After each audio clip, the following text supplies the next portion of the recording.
আরে ভাই পুরা ঠান্ডা, বুঝছিস তো?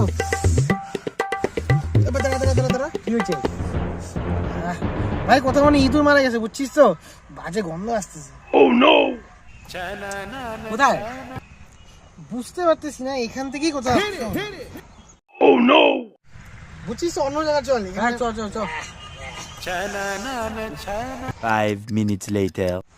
দাদা তো ওখান থেকে আসলাম, এখানেও গন্ধ বেরোচ্ছে। আসতেছে না কোথায় গন্ধটা?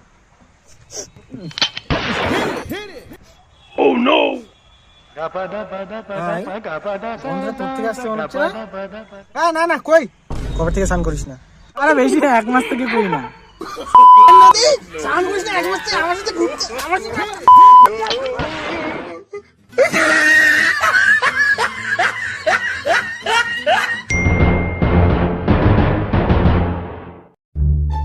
ঠান্ডা কই? ঠান্ডা সব ঠান্ডা।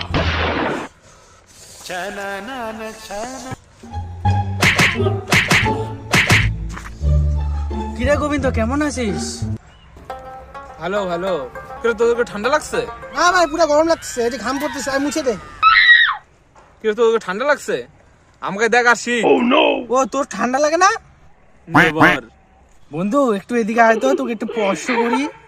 নে নে, কি স্পর্শ করবি কর, আমার ঠান্ডা লাগে না। এবার দেখ তো। কি ঠান্ডা তোর হাত।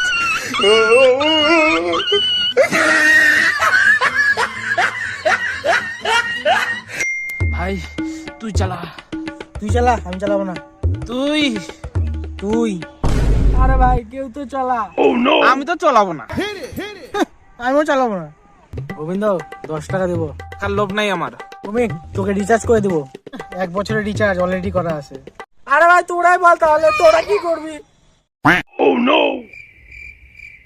A few minutes later. ঠিক আছে ভাই, আমার হাতে দেখলাম তুই আসিস।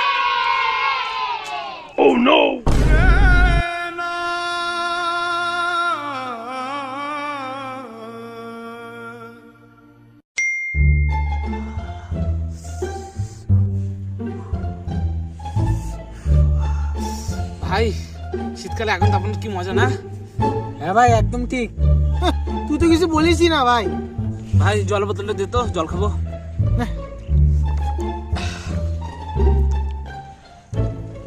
আমি আবার কি করছি?